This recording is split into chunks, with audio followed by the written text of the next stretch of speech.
What if the tree wasn't forbidden because it was evil? What if Adam and Eve were always meant to eat from it, but not yet, and not alone? The first sin wasn't gaining knowledge, it was grasping authority before its time. Last episode, we said the death warning in Genesis 2 wasn't about hell. Today, we're looking at the tree that triggered it, the one Adam actually ate from. And what knowing good and evil meant to the original audience changes the story you thought you knew. Through this lens, Genesis 3:5. Knowing good and evil, to vara in Hebrew. Modern readers hear moral information, but ancient Hebrew speakers heard something different.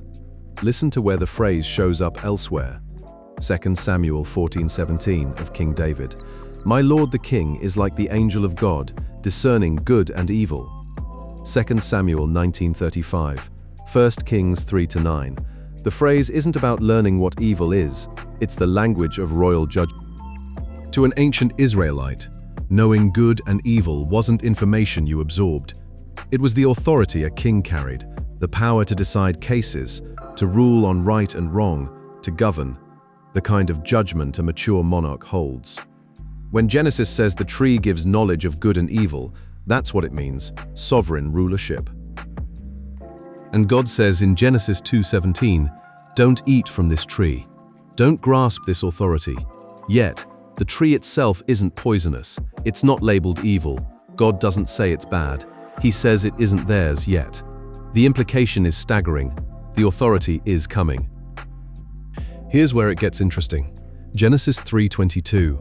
After the eating, the man has become like one of us, knowing good and evil. God himself confirms they got what the serpent promised. Royal authority, the judgment power of the gods. The exact phrase used of David's wisdom is now applied to Adam, not as a compliment, as a diagnosis. They didn't gain forbidden knowledge. They seized rulership that wasn't theirs to take. But why would God forbid it at all? If they were always destined for this authority, why the warning? Why the test? The answer changes everything. The tree wasn't a trap, it was a graduation gift, placed on a clock the humans didn't know how to read. What the original audience would have understood is this. Humans were made to bear the divine image, to share in rulership over creation. The authority to discern good and evil was always part of the destiny. But destinies have seasons. A king's son inherits the throne, but not at age 8. He has to grow into the weight.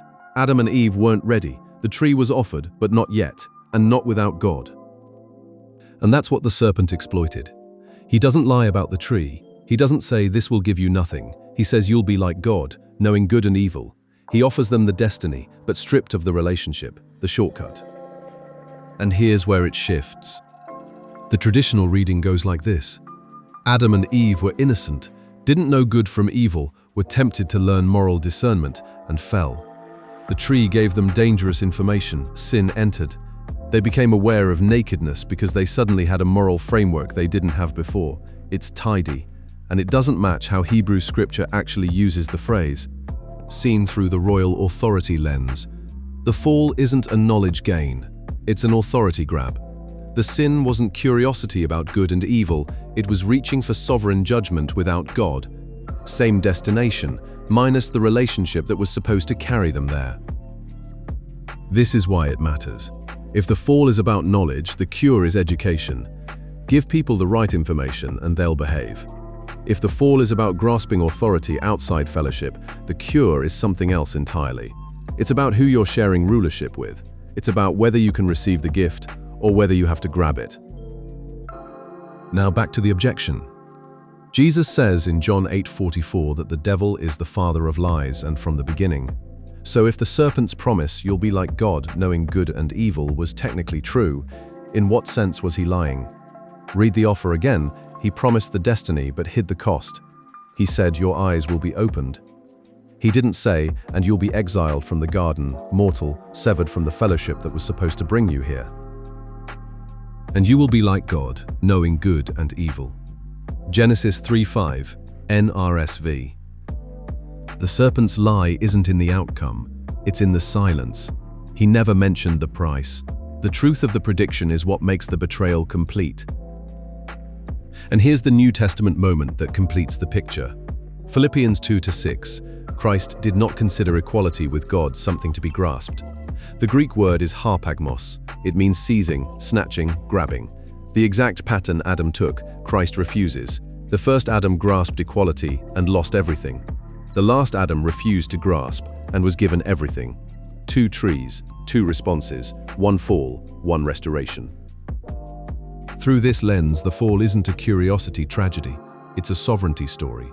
The authority Adam grabbed was always meant to be his, gradually in fellowship, as a gift. The path back isn't more information, it's the long undoing of the grasp. Christ models it. The way home is to receive again what we tried to take, ancient wisdom, modern clarity. The destiny was never withheld, only the timing. Next time, the first killing. Cain kills Abel, and Genesis pauses to give the killer a long speech about sin crouching at the door. What did the original audience think sin was crouching like? It probably wasn't what your Sunday school teacher told you.